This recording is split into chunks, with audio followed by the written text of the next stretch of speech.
Hello everyone, this is Jeannie Ellis, also known as Scrapbooking Mama. Today I want to share with you the first of two projects for this month with the design team of Crafters Castle's Challenge blog. Now this month our theme is Christmas in July, and we have an amazing sponsor, Sheepski Design, who draws digital images and sells them in her store. Now the first project that I'm doing is a shaker card, and I used her image called Winter Bird. Let me see if I can get a close-up of her. She's actually a little brighter in person, but I had a lot of fun making this card. So you can see that I used some glitter paper here. I added some roses over here. I added some ribbon from Paper Temptress. Then I had bought some sequins through Hobby Lobby, and I did some stickles and glitter and things like that because I just, everything in the winter around Christmas time is all glittery and shiny, and the snow looks beautiful. So I thought, well, why not make it a shaker card? So what I'm going to do is show you a little sample of how to do a shaker card. Now the shaker part of the card, actually, I'm not doing the whole card, I'm just showing you how to do the shaker. First of all, you're going to need your trimmer or a die cut machine and cut out some squares. The first one that you're going to need is a frame, and this one is 3.5 by 3.5. So I use my Big Shot to cut out the frame and to cut out the center. So you can do it however you need to do it, but this is what I did, and I left enough space in there so I will have enough room for my tape. So this is a 3.5 by 3.5.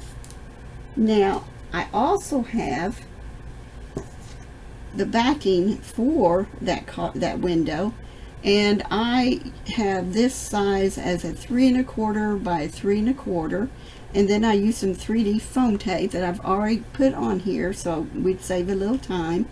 So that's part of the shaker part where I'm going to put the sequins into.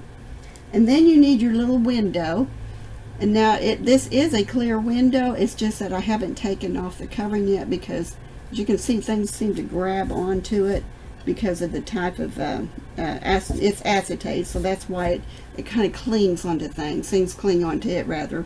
So I just went ahead and got it started on both sides so I can take off this little blue lining on both sides when I need it.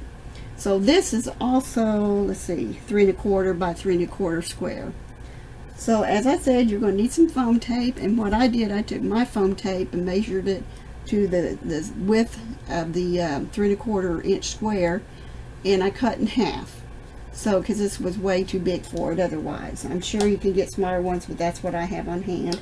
Plus you'll need some tape, a tape runner of some kind. So the first thing you're going to do is take your little back for your window, and you're going to go ahead and add some of the little sequins or whatever, beads, pearls, whatever you want to put into it. And I'm adding some white ones here. They have kind of an iridescent look to them, and I always manage to get it everywhere else too. And you got to be careful that you don't get it all into the sticky part if you take off the tape. I am leaving it on for now. Then I'm going to shake a little bit of the gold into it and see if, sometimes you don't really know if you got enough into it until you kind of shake it before you attach everything. So I'm just going to kind of see. Let's see if that looks good or not. I may add a little bit more gold to it because it's really tiny, little tiny piece to it. And see, it's so tiny I can't hardly pick it up. I gotta use proper English. Okay, a little bit more into it. It's however much you want to put into it. It's a personal preference to it. And maybe a little bit more of the white. Okay, now I've got my sequins in there, and I am going to go ahead and take off the tape very carefully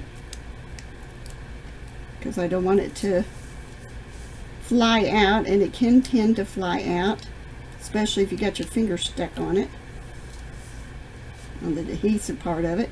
I've managed to do that many times. So be very careful.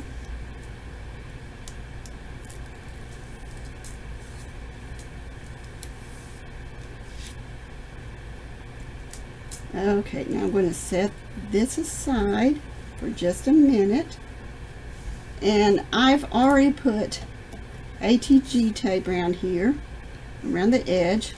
So all I've got to do next is peel off one side of the plastic.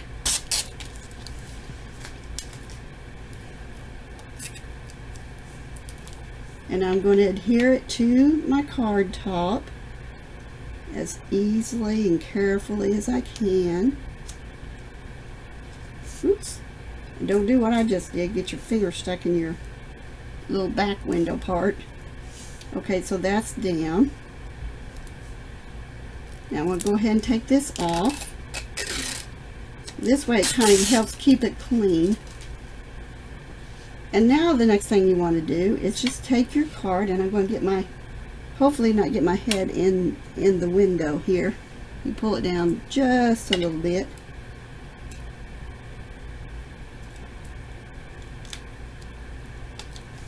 And now you've got your little shaker part of your card.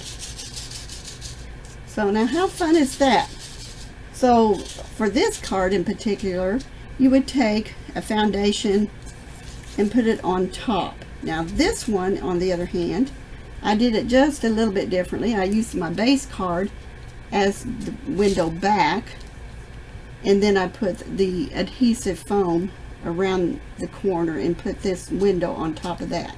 Or well, the plastic windows on the bottom. But it's basically the same thing. It's just that instead of using a white backing, I just use my foundation of my card as the backing for it. So I hope you enjoyed that, and I hope that you will join us for our challenges. And be sure to check out all the links below. There's, the link for the sheepskin designs, and I'll have a link to the image that I used, and also a link to her shop, and also a link to the Crafters Castle and all the design team members and the guests. So have a great day, and please, if you haven't liked and subscribed this video yet, and haven't subscribed to my channel, please do so, and have a great day. Thank you so much for watching and stopping by.